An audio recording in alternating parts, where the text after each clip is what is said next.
Hello and welcome to the Stateside Soccer Show. My name is with me, as always, is Logan. How are you today, Logan? Sehr gut. I just learned that like 5 seconds ago. Jordan taught me German. The only thing he knows how to say. And don't tell him what it really means, guys. All right. Oh. So does it mean like, oh, here comes this clown? That's probably what it means, isn't it? No, it does mean very good. This jerk. It does mean good, but just wanted to make it look like I set you up there. Okay. We're here. We're talking MLS Cup. That was this weekend. And we're also here for our very first episode on goals.tv. So if you don't know what TV is, it is a creator-led platform. We are on there, of course, non-exclusively, so you can still catch us at all your usual places. But if you ended up finding us on there, let us know. But also, if you're interested in creating content on soccer, they have where you can just register for an account and do your thing. So kind of like for soccer in America, which is great. So we're excited to be a part of that. So you can find our shows there as well, and you can check out other shows on there. We also have articles, a whole bunch of cool stuff. So make sure you check it out. Yes, so we are going to be talking MLS Cup, which happened this weekend, as the Columbus Crew are now champions for a third time and a second time in 4 years. 2020, they won. So you might think that's 3 years, but actually there's been 4 MLS Cups since then. 2020, 2021, 2022, 2023. And Nancy is the first African actually Cup, which is something I didn't realize until they put that stat out there. Yeah, no, I think it's big. I know in other sports they've talked quite often about having representation and having an African American coach. I know the NFL's done a lot in ways of progressing the sport on that side as far as the NFL is concerned. I know, I think I saw somewhere where it was tweeted that there's actually going to be like a GM convention, Jordan, that's led by African American GMs and I guess front office staff and people that are in different roles that are leading these, professional sports in their job role. And I think a lot of them are based in MLS that are doing it. So that's pretty cool that I had no idea until I think the broadcast brought it up after maybe they won it. So I was trying to think. I heard it post game, but I can't remember where exactly I heard it. Interesting. I don't remember if I heard that. I don't remember. Yeah. I can't remember. I think it's on the broadcast. I'm pretty sure it's on the broadcast. Yeah. So congrats to them. I wanted to also say that it had apparently 815,000 viewers on Fox in English. I know people were I think last year had about 2 million, but when you factor in the fact that this is also on Apple TV, through the MLS season pass, but it was also just completely free TV. I think that's a pretty good number. This may have gotten a little bit of a boost. We'll never really know the Apple number, I don't think, but that's kind of on par with some MLS Cups in the past. And then, just think you weren't getting the Apple viewers before. So there you go. People will try to spin that as a lower number than last year. But again, I think most people, I was a friend's house. We watched it on Apple TV. I don't even know if he has regular TV. I don't know if we would put it on Fox, but I know, like, if I was home, I would have still watched it on Apple on even though I have Hulu TV and would be able to watch it on Fox, just because I've been conditioned now to go Apple TV, go to MLS season and watch games. So did you watch on MLS season pass or on Apple?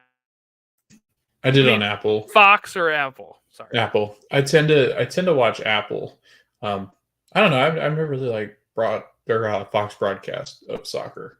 I've never thought I don't it blame you. was like there's always been issues with it. It cuts in and out too on YouTube TV sometimes. So I was kind of worried about that. So I decided to watch it on the Apple TV, and it was a great broadcast. I think these exclusive rights are going to get interesting as you do start to see people cut the line as far as cable. I wonder, Jordan, like how many people will start to shift their attention towards just having streaming. Like we're a completely streamed house here. Like, and I don't know anybody our age that has cable unless it comes with like an apartment complex. So I'm pretty sure everybody's moved to streaming as their multiple.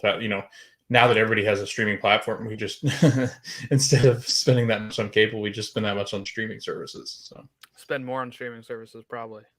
probably. With how much, especially they keep raising prices on all these things. Yeah, we're starting to look at maybe what we can cut at times too. Like okay, we're not using Max right now. Cut that for a bit and then Yep.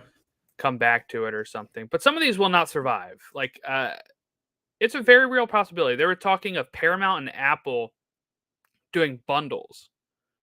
And once they get into bundle, where it'd be cheaper to have both of those with the bundle than separately. And if they do that, I'll sign up for that because it's gonna be cheaper. I would But feel besides.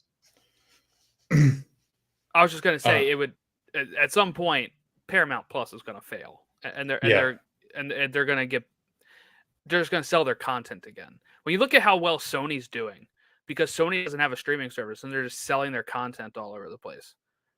Um, I can see people like Paramount doing something similar.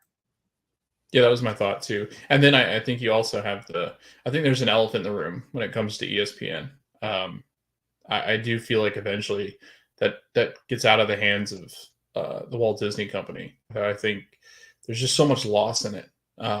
And now they don't even have some of the primetime games. I mean, the only thing that they really focus on as far as ESPN is concerned is Monday Night Football. Like that's their big money Well, they maker. had But two it's just yesterday. right. Yeah, Unfortunately unfortunately, for they had you. two. Yeah. Um, Never want to play on Monday Night Football ever again or ESPN. It was not fun. But yeah, no, I do wonder. I'd love to Fun see for that, Jordan. casual. Right, yeah. But I just the only way that I think you're going to be able to see it is maybe we jump on the investor call for Apple, because a lot of times that's where they go through the numbers and they'll talk viewership. So I don't Yeah. know when the next keynote is for Apple. But They've alluded to stuff saying like it's more than 1 million subscribers and it did yeah, I very saw that. well, but it doesn't mean all those subscribers tuned in for the final, right? There's probably some people that I saw some people complaining it was at 4 o'clock. I thought that was a great. Uh, Yeah, it's a Saturday. yeah. People were like, "Well, it was right in the middle of my day." Like, please, everyone. I'm sorry, you're not. But I'd rather it be on a Saturday at 4 o'clock than it be super late. I was able to go over to my friend's house and not be out until 11 o'clock. Like that was nice, you know. That's when all Um, the that's when all the big ticket. So the NFL week or game of the NFL week games do it, is yeah. always 4:25, and then baseball Fox they always do 4:05 pitch starts because people can go home after. Except for World, yeah. Except for the No, not World for World Series, Series. they're Yeah, like right, all 8 o'clock or 7 o'clock right. starts. But But college football, same thing. Big time primetime games for the SEC are at 3 o'clock. Like 4 o'clock, 3 o'clock to 4 o'clock is going to be a prime time, especially in. I mean, Jordan, we're entering the the winter months. I'm not sure how many people are out gallivanting around. Like, if this was in the summer, then maybe I could see like, oh my gosh, they put it at 4 o'clock. But I mean, most people are indoors because it's dark by 4 o'clock in half the country. So I would think this would be an opportune time. There's no college football that was kind of getting yeah, in it the was way a of it. night game. You're right because of, Yeah, because of yeah it the was. time the sun goes down. Especially in Columbus, like we're their Eastern time zone, and it gets dark quick. So Yeah. over here in the East, so Yeah, well, there you have it. Afternoon games. Let us know in the comments if you enjoy afternoon games for this. I can kind of understand wanting a final at like 7 or something, but people were just complaining that all the games were at 7, and now you're complaining that the finals at 4. I don't understand how we're supposed to. What you want, right? Like, plus it was probably the warmest around that time compared to like 7 or probably warmer at 4 o'clock. I'd be And all for a 5 o'clock rush hour game, just like the NBA did. 5 o'clock off Eastern time, but for Vegas at 2 p.m. for a semifinal. Ridiculous. On that would have been great on a weekend. That was a Tuesday or Yeah, Thursday, it wasn't it? It was was. so Yeah. dumb. Okay, so let's talk about the final themselves. Chucho Hernandez got a penalty in the 33rd minute. He's going to convert that. Yeboah scoring in the 37th minute, and it was all Columbus. All the time, 61% possession, 14 shots to 11. Each team had 5 shots on goal, but to be honest, it didn't feel that close. LAFC was able to grab a goal through Bowanga in the 74th minute, and some pressure kind of came onto Columbus. But really, I kind of felt like, well, I felt like it was, I just had that vibe once it was 2-0. This game was over. And I want to just say we both got the score wrong. I said, and I was closest. You said 3-2. But yeah, your thoughts on this very, I would say probably the first half was very, very great with the frenetic pace. Second half kind of didn't really back up until the Bowanga goal. Yeah, I mean, it kind of felt like a final, in the sense of, there's teams trying to keep each other close. But once Columbus broke out to 2-0, like you said, I felt like it was just theirs to have. Like it, I know 2-0 is a dangerous lead in soccer, but I still felt, especially at home in that environment, and boy, was that environment electric. I'm not sure there's, people always talk about there's, good places to play these U.S. men's national team games. Like if we have to host a qualifier, where do you go? And that came up in that conversation. But I think Columbus and Cincinnati are two of the hotbeds as far as soccer is concerned. I feel like their fans they're passionate. There's probably not a whole lot to do in December around that time in Columbus, Ohio, besides Ohio State. So, yeah, I mean, they've always had the most passionate fans. I think they really rally around their teams. Once they broke that 2-0, I was like, you know what? LAFC just didn't have enough possession for me to be like, okay. And that's something that I think, Jordan, is interesting about LAFC is LAFC had always relied heavily on, kind of that counterattack and pressing forward. And then, I feel like their attacks come out of mistakes that people make. And Columbus was not, they just weren't going to make mistakes. Like they've been playing at a level where mistakes weren't typically going to be made. Their passing accuracy, 82%.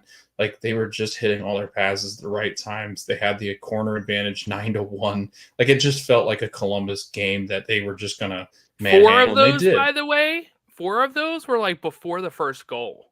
Yeah. Because I remember seeing a stat say like Crew 4 corners to nothing, and it was like before the penalty. And I was like, oh my God, they were just, this is what we were talking about with the way the Crew did it, and why I keep going back to that first week I saw them live, right, against Philly. Yes, they lost, but they played like this. They were playing their game, and they were just completely dominating that first half against the Union.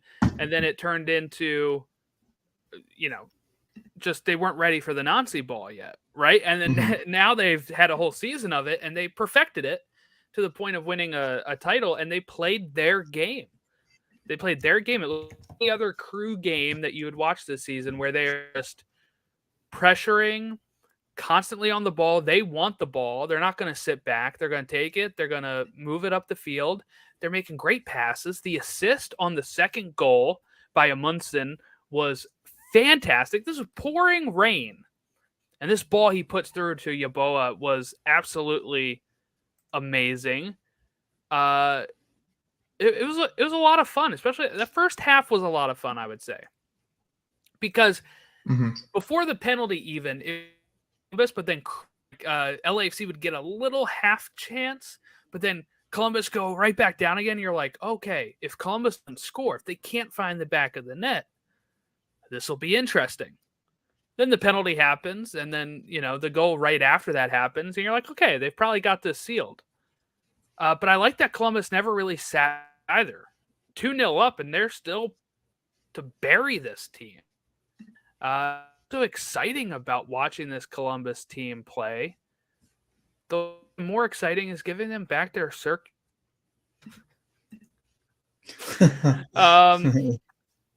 But yeah, no, I mean, this game was really great. I want to say, did you see the score thing, the stat that they used?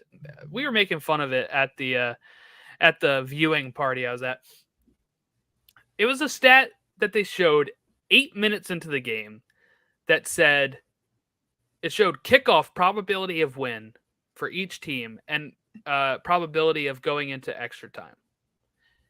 And they showed it from kickoff to 8 minutes in, and it changed to like less than 3% on each one of those things because it was only 8 minutes in. Yeah. I was like, why are you showing this to us right now when nothing has happened? It was really hysterical. They then showed it again once it was up like 1 or 2 goals, and it like drastically changed. But and then they showed it again once LAFC had scored. But to show it 8 minutes in, I was like, this is like barely anything has changed. I don't know why you're showing this right now. Yeah. I mean, I think a lot of it. Or how they even calculate that stuff.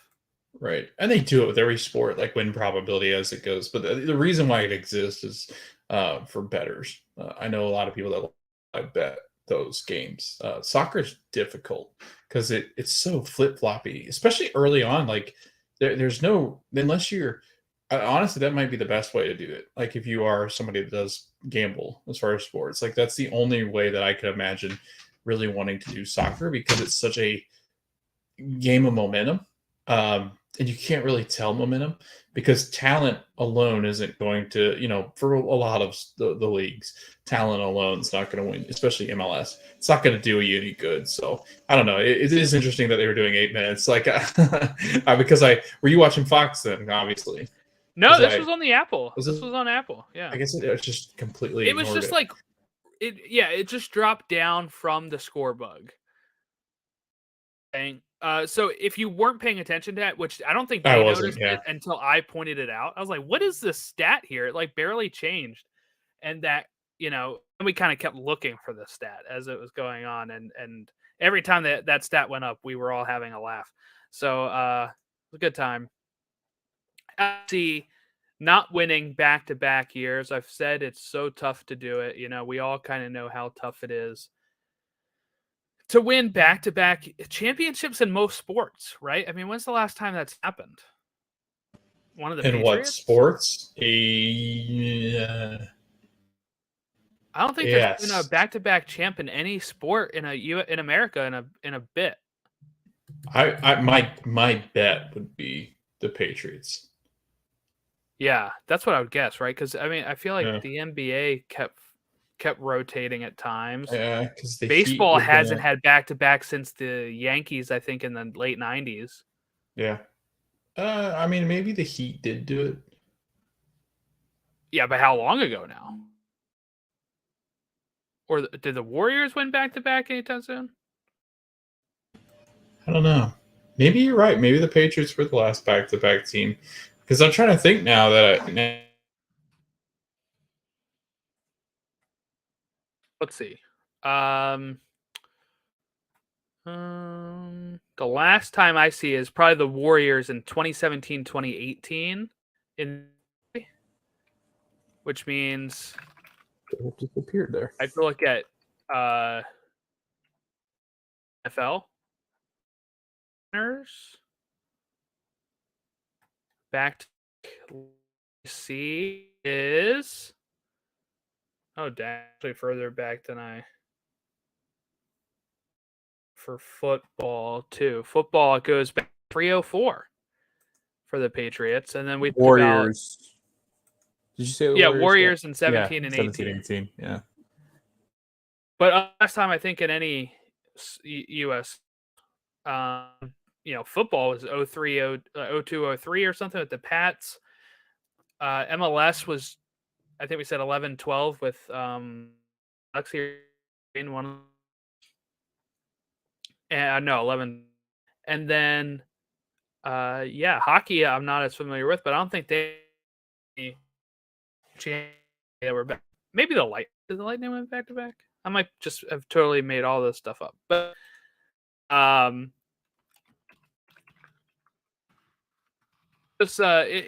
it's really tough to do in US sports because of the parity that they throw in here. And yes, the Lightning did in 2020 and 2021. So I mean, if you look at all US, it's only been 2 years.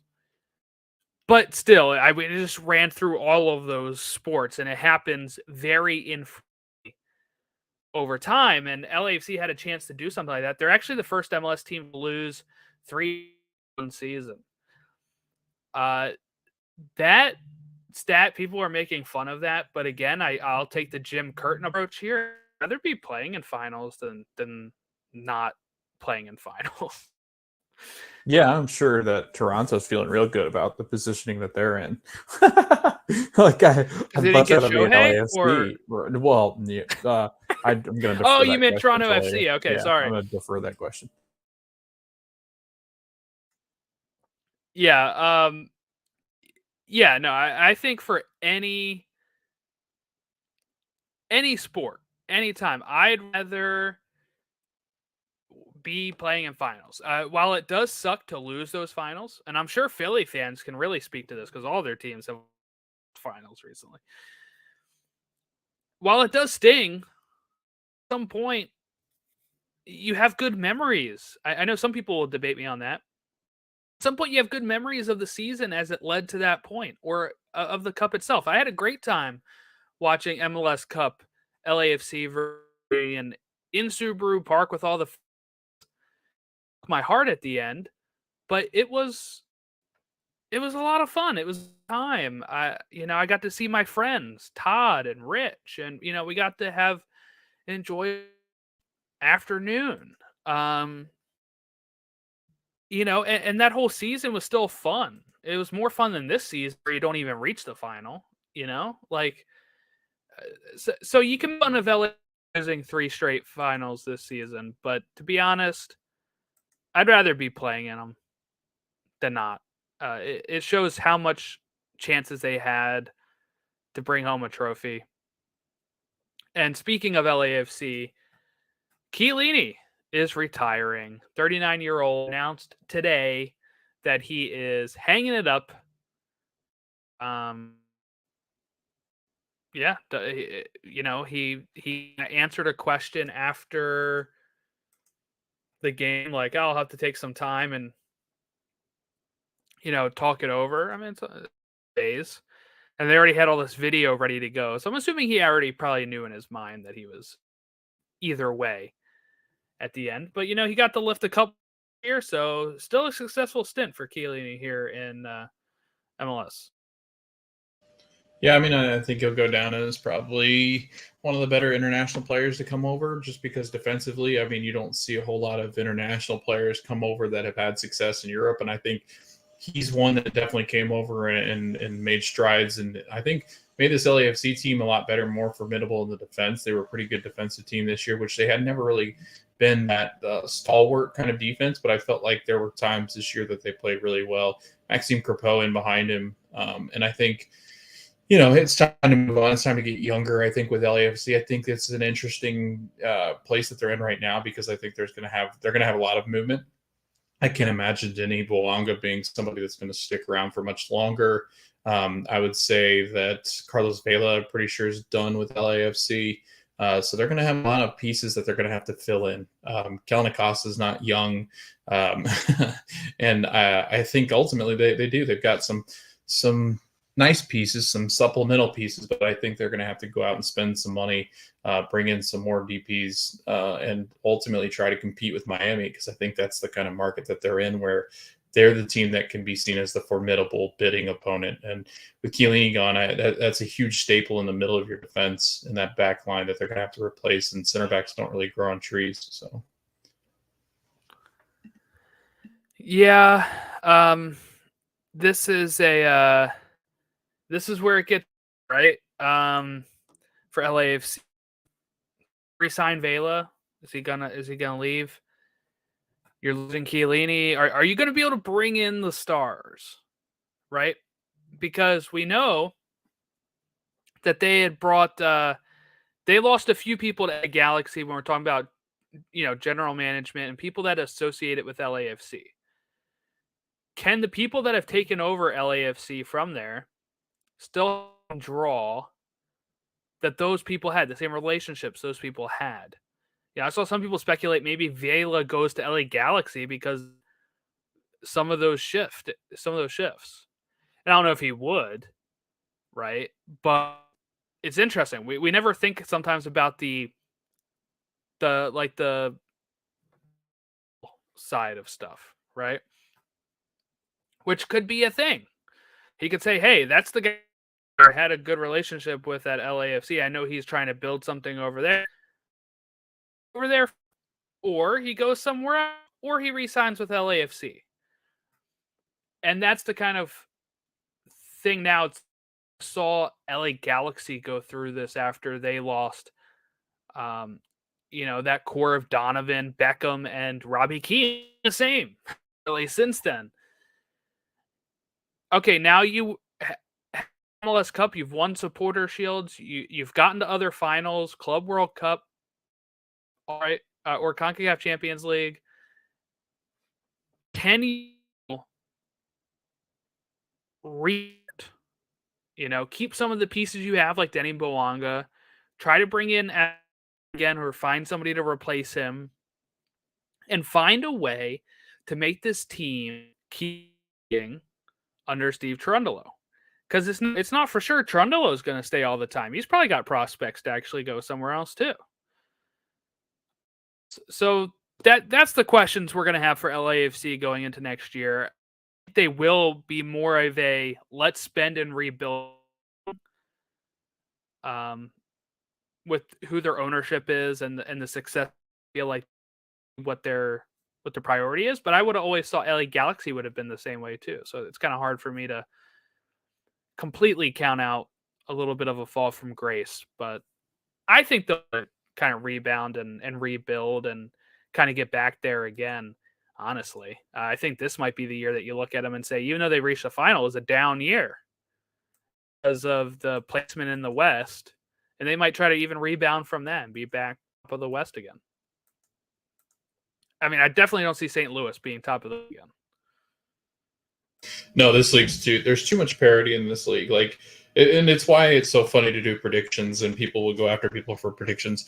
This league, like I said, this league is still the hardest league to predict, I think, amongst American sports, just because the predictability of it, the talent. Like, you could have the best talent, like Toronto had some of the best talent on their roster, and then they ended up being one of the biggest disappointments that we've seen in MLS history. So, again, I think it really just depends on that, right? And people go, well, can the Crew repeat? I said I'd give them good chances. I think they're going to be a top team in the Eastern Conference, but there's a good chance they could be in the bottom half of the playoffs or miss the playoffs. Like, that's how different. Here's why they won't repeat, Logan. I'll tell you why now. They're going to be in so many more competitions next year with this style of play. They're going to get worn out. They just are. And that's fine. But you can say it right here. You can come back to it a year from now if I'm wrong. They're not repeating. We just see it hasn't been possible in almost 10 years for anybody to repeat in this league. I believe Nancy and the rest of the staff have good chances. They're going to be playing in the CONCACAF Champions League next year, where they're probably hoping to make a run. You're going to be playing for the Leagues Cup again. You're going to have Open Cup. They're going to have more competitions than they had last year. And I can't see, with the way that they play, always attacking and always going high speed all the time, I can't see them continuing, like, make a whole nother run. That's what the question would be, I think, for Columbus fans, if we have any list want to let us successful for next year, right? We talk about it all the time. But if I was a fan that just won MLS Cup for the third time, 2 times in 4 years, I'd say let's go get that CONCACAF Champions Cup, right? Let's go get Leagues Cup. Let's win some different silverware, because right now that they keep winning. So I wouldn't be shocked if that's something that they do at some point. If I'm a Columbus fan, that's what is other. I have some of their trophies here. I made this graphic.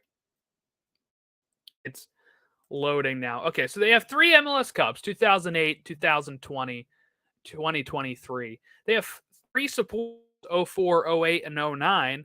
They have the Campeones Cup, which is where they face. That's from 2021. After they won MLS Cup, they played against the Liga MX. They won, and then they Cup from 02. So I'm looking at this and I say, let's go Cup. Let's go grab a Champions Cup. Let's go. They might even win a supporter shield because of the way that they might still have season, but I think that at some point it's going to catch up. Yeah, I mean, it's hard to repeat any sport, any championship, and also I think you got to consider in the fact, Jordan, that the betting favorite to open up next MLS season, I can almost guarantee it's going to be Inter Miami. Like, I'm going to bet you any amount of money that they are going to be the betting favorites because betting likes them. And you'd be stupid not to pick a Messi team, Sergio Busquets, Alba, Luis Suarez, whoever else they add on some crazy TAM contract because MLS is going to allow it. The MLS is going to, and we can talk about this a little bit too, but like the DP spots, they're not extending it to 4, but I think they're going to add in contract stipulations and things like that. And if they can get money based on these players, then they can sign them on TAM and GAM deals and kind of create this system of signing players without using a DP spot. It's going to allow, I think they're going to try and allow as much as possible when it comes to, and I like that Garber said that they're not going to a 4th DP spot because then he goes, well, we do have a plan in place for something else to announce at a later date. I'd almost bet you that before we get too much further into this, they'll completely wipe all the roster rules. Like I think there's going to be a point, maybe not this year. I don't know if they'll ever wipe them fully, but they'll definitely look. There's probably going to be what I would assume, no 4th DP, but probably more TAM. Like I don't mean make up rules of that. I just mean like they might add another like young player DP type spot, or the give you more TAM and GAM to spend, change some of those rules so that way people can supplement them. By the way, I was just speaking of Champions Cup. Guess what? We have the draw is taking tomorrow, December 13th.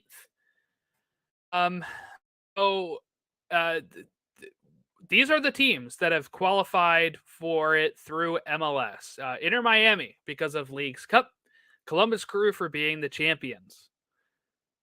All of those teams, which are Robin Hood. Oh, that's a cool team name. They're the Caribbean Cup champs. Alawense, Inter Miami, Chuca, and Columbus Crew are going right to the round of 16 because they're champions of other things. And round 1, we have Vancouver Whitecaps from winning the Canadian Championship.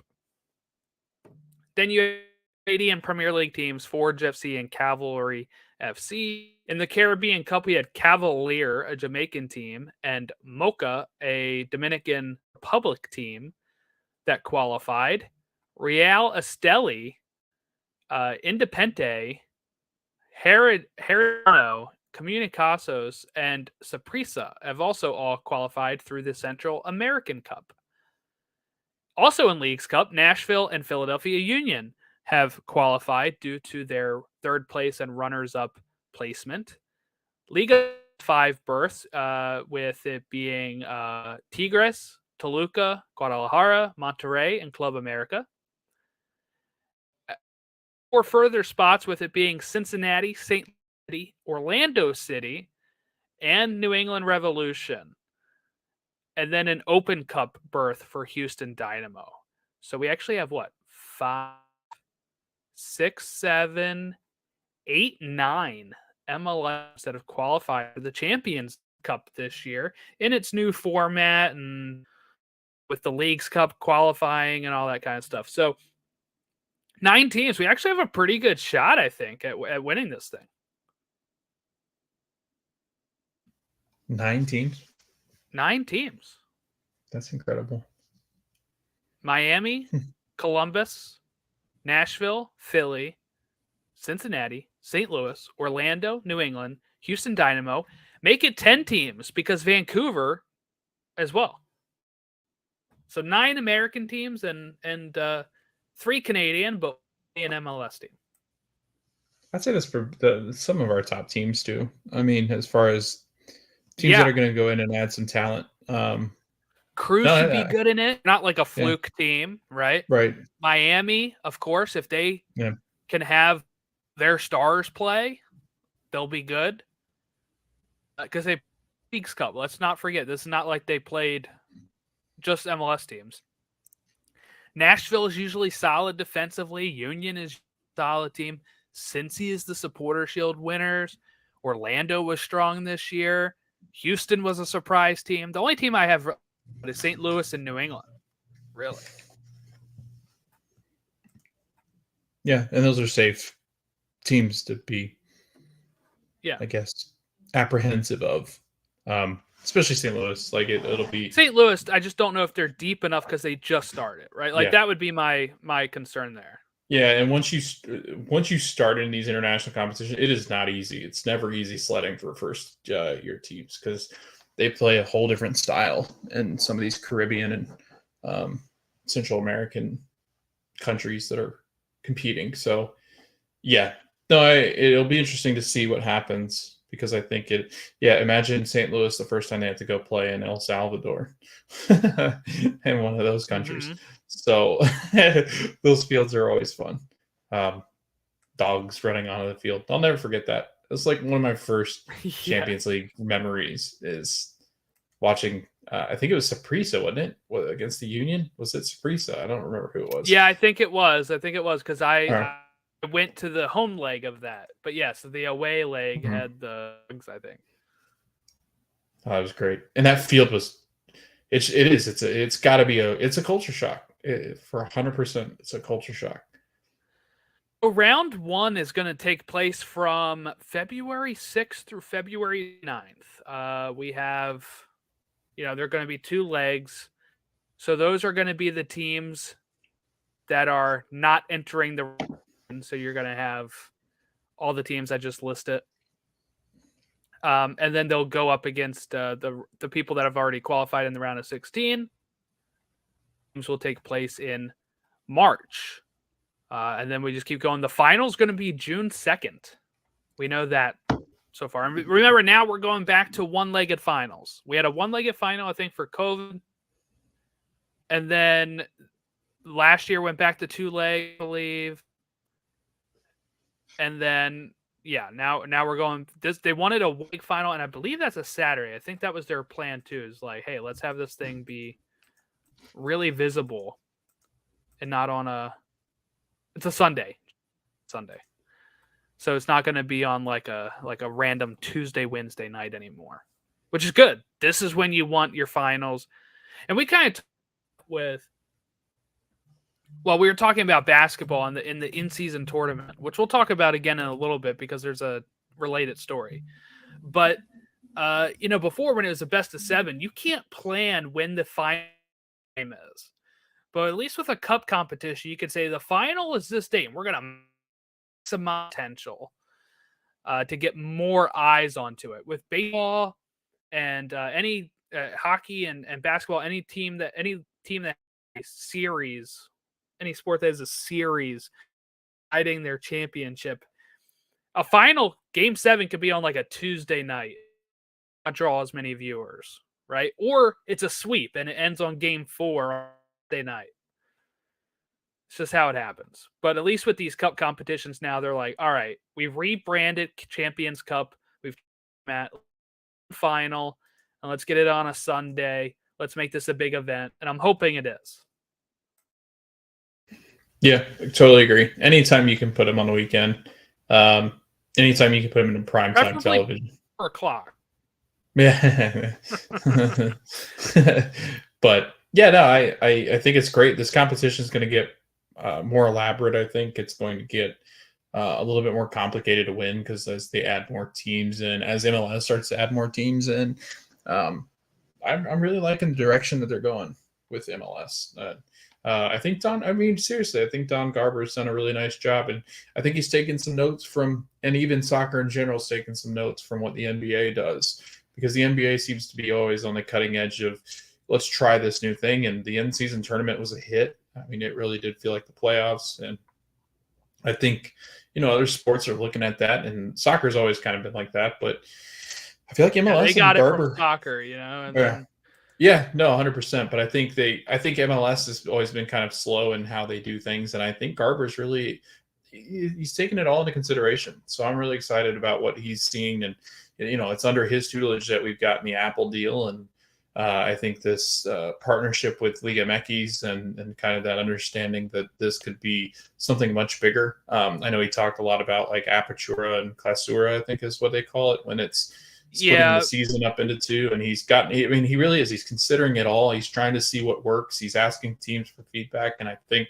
that's the kind of commissioner that this league needs. It's so young. It needs somebody that's willing to do some cutting edge things and maybe try some things out and say, you know what, that didn't work. And I'd be interested to see what the feelings are in behind. I wish they did he did more of like a keynote at the end of the season instead of like, they always do like the MLS Cup. That's the big press conference they have about all the success they've had this year. I wish he'd do more like a January or February just before the season kicks off. Last year, here's what we're reflecting on. This year, this is where we see it going. Right, so there was a trade window that took place. I just want to highlight some big deals here. St. Louis is receiving Chris Durkin from DC, and they are sending to DC Stroud Bar $300K in GAM. A pretty big return for Chris Durkin, actually. Chicago and Colorado have traded. Andrew Gutman is going back to Chicago now. Miguel Navarro and $450K on clause is what Colorado is receiving. DC and Montreal. DC is receiving Aaron Herrera from Montreal and receiving Rouen, the former Orlando. Montreal and LA Galaxy. Montreal is receiving and LA Galaxy is receiving $400K in GAM.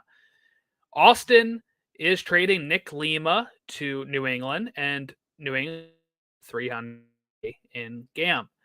Nashville is Drew Yearwood, and Red Bulls are receiving up to $150K in GAM. And then Orlando and Maria have officially mutually terminated the contract. So they lose. He was captain for them, right? They lose captain. Yeah. Sounds like he wanted to go back home, and he's playing with Nacion again. Yeah. No, he's playing where he's most comfortable, and Orlando's always done a really good job of that. And I think a lot of their players, it speaks volume to, I think even the players they have, like Urso did the same thing. He's gone again. Antonio Carlos, rumors are he's doing the exact same thing. So yeah, you know, Kaká, I think he even flirted with it or did do it. But it does seem like Orlando City's pretty willing to let guys go home when it's time. And it was time. They need a good number 10. They need a talented number 10. And he was kind of that, not really a 10 anymore. He kind of fell back into like an 8 and 6 role sometimes. So yeah. Okay. Okay, this was a fun story here. And this into when I'm talking about the season cup competition for the NBA. USL League One is introducing in-season cup competition.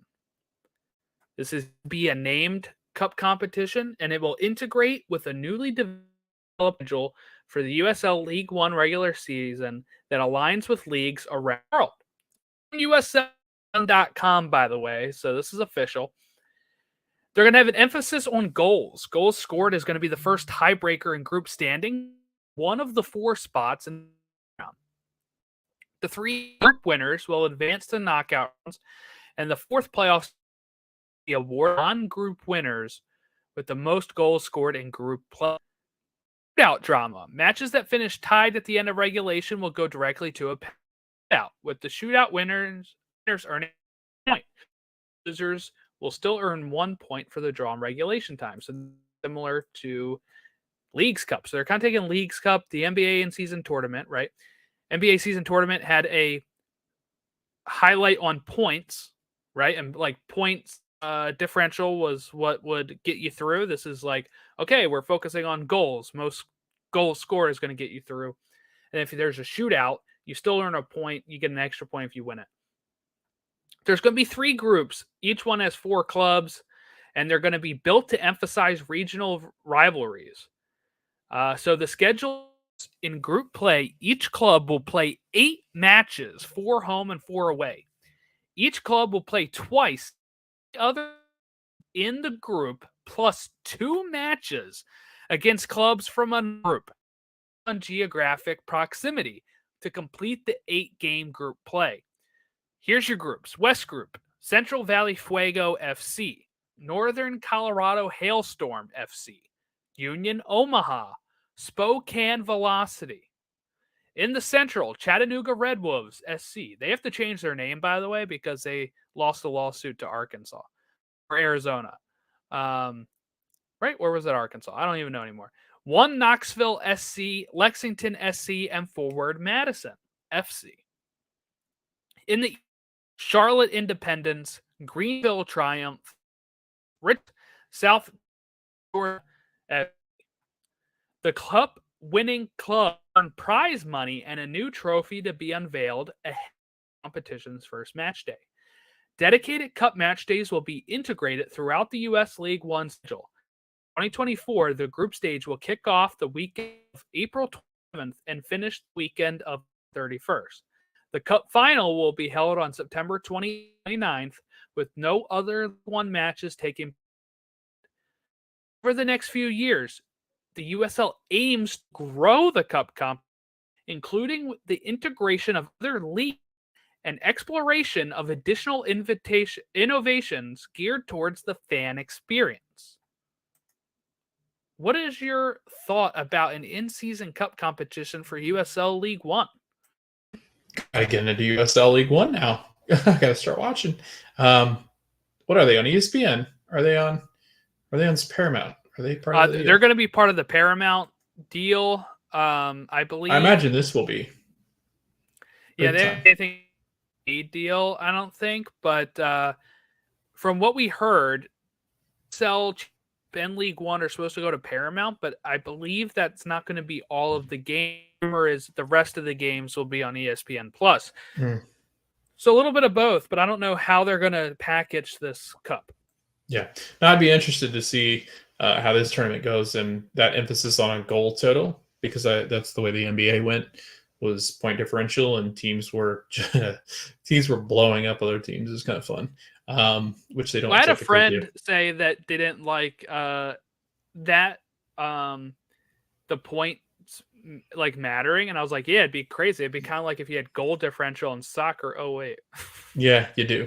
Yeah, they do focus on soccer, but I get it's totally unique for the for NBA, and that I could see why it's frustrating. Yeah, so I don't know, Jordan. I think it'd be interesting if we can get some people on from some of these teams, possibly. So yeah, let's try to find somebody to talk competition. Yeah, I know it's going to be on the 28th or 29th of September. I think that's a perfect day to go live and watch this game. That's a Saturday or Sunday. We got to bump up ability, so try to do some stuff based around this cup competition. Yeah, if possible. We'll mull around some ideas and see what we're doing.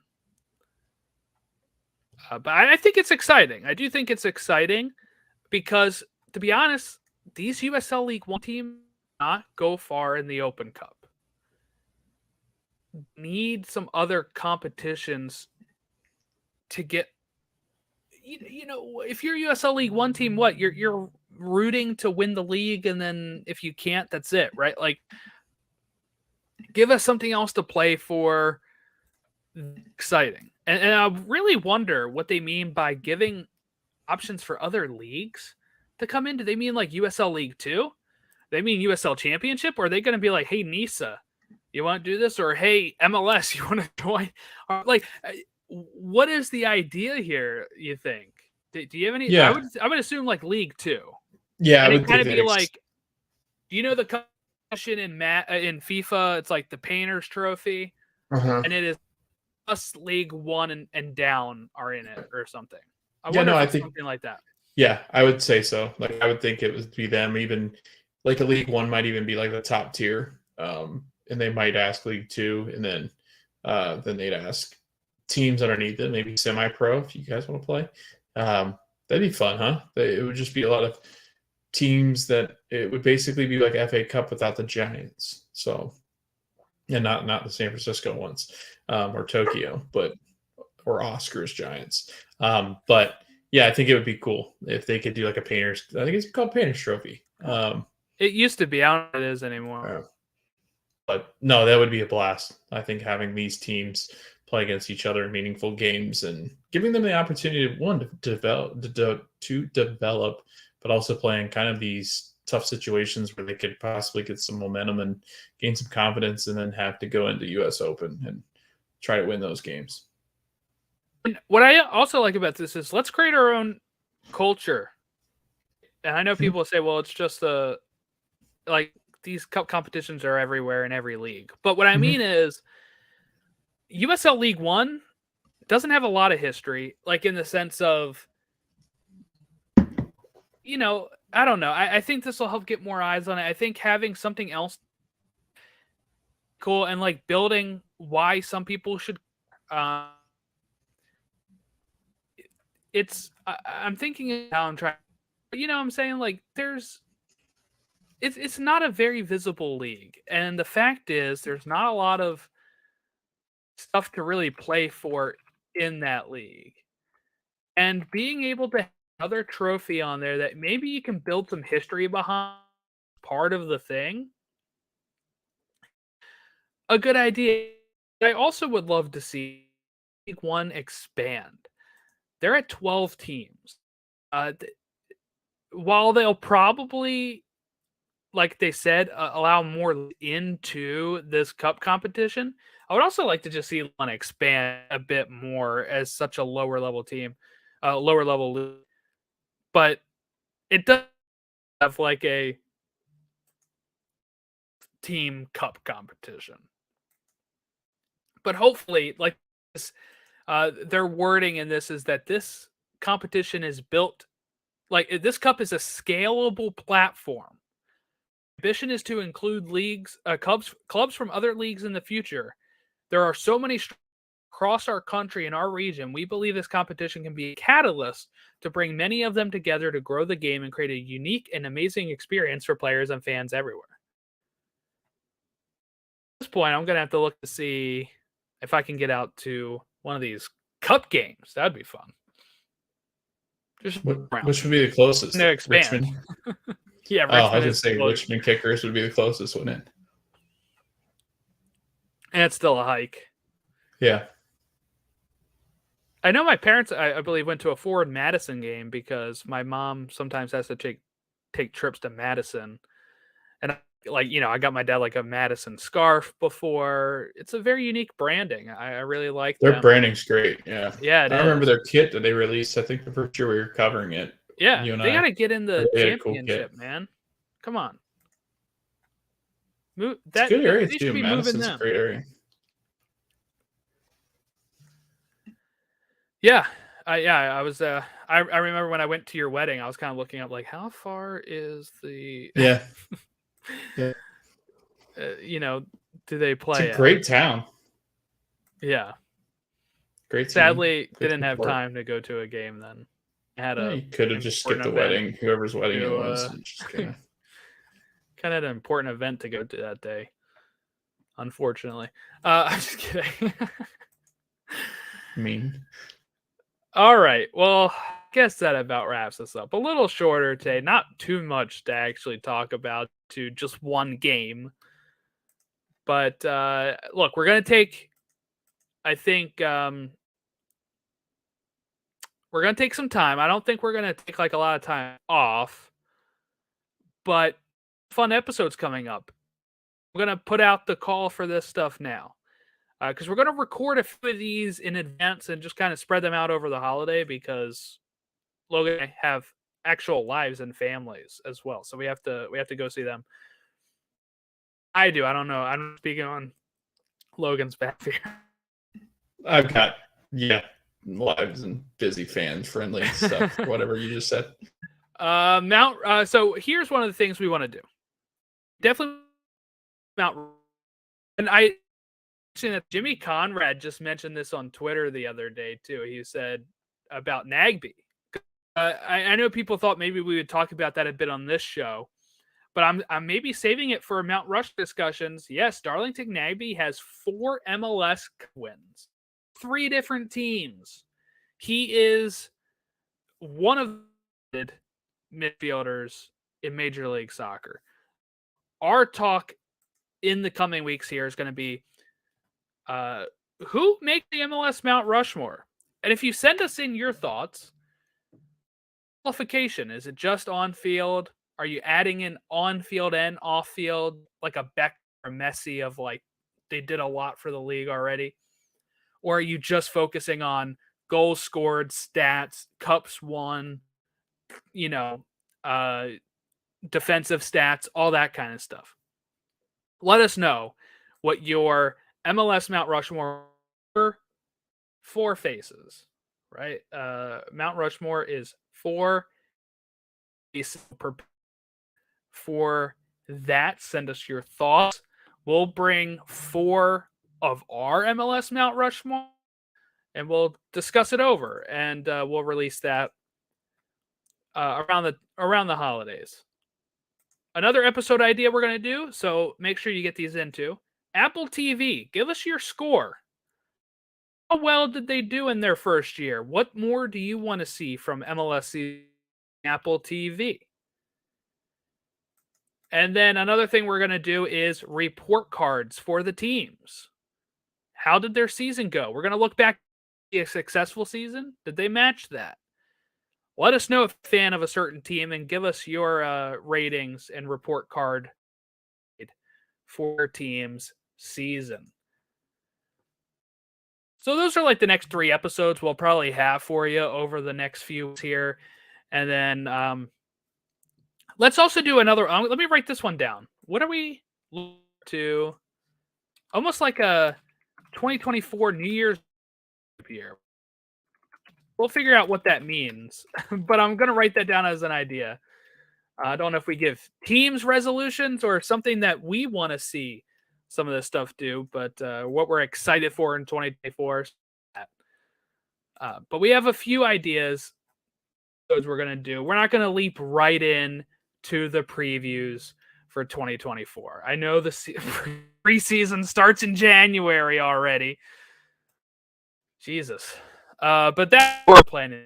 So make sure you send in your thoughts if you're watching or listening along. You can do the sideshow at gmail.com if you want to send a long form email, or you can just comment on the video or, on Twitter, Instagram, Facebook. All of that is at Stateside Show.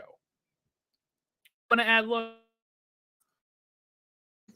No, I'm excited. I'm looking forward to some of these, I guess, ancillary episodes that we're doing, because we don't really break script unless it's the off season. So we don't get to do a whole lot of these episodes where we really dive into some of these and have some 30-minute discussions or whatever they're going to end up being. So I'm excited about those. I'm really excited about the New Year's resolution one. I think that'll be a lot of fun. I think it'd be just a fun one to kind of, you break up like teams and you take 16, I take 16. I think that'd be a lot of fun. Whatever we're at. What are we at? Are we at 32 yet? No, just break my own. We're at 29. So 29, that's one of what us it is doing more work, one of us is doing less work. Yeah, well, I'll give you 15. No, I'm kidding. But I think it'd be fun. I think it'd be a lot of fun just to kind of go, okay, here's my New Year's resolution. Jordan, what do you think about this one for the Red Bull? So, yeah. And I think I stole that from the final third. I did EPL final resolutions, but with them. But yeah, so I think that about wraps us up here. I hope everyone has a great coming up here, whenever you celebrate. And we'll catch you next time when we talk some of these other fun episode ideas. And of course, next year we'll also return right before the season our grading of the kits that went so well last year. We're going to do that again. New kits that come out at the beginning of next year. We'll do that probably right before the season as a fun video as well. So stick with us here if you're either catching us for the first time on TV or if you've always been an avid listener. Make sure you stay with us throughout the holidays here. We'll have plenty of content for you. Have a great week, and we will catch you next time.